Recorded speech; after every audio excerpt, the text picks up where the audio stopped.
ادع لنا ربك يبين لنا ما هي قال إنه يقول إنها بقرة لا فارض ولا بكر عوان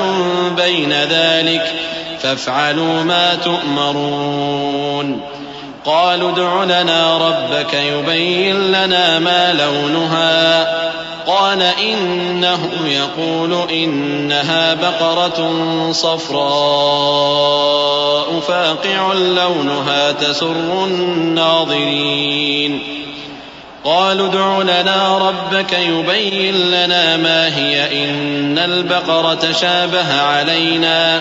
وإنا إن شاء الله لمهتدون। उन्होंने कहा कि अपने परवरदिगार से इल्तिजा कीजिए कि वो हमें ये बताए कि वो बैल किस तरह का हो। मूसा ने कहा, परवरदिगार फरमाता है कि वो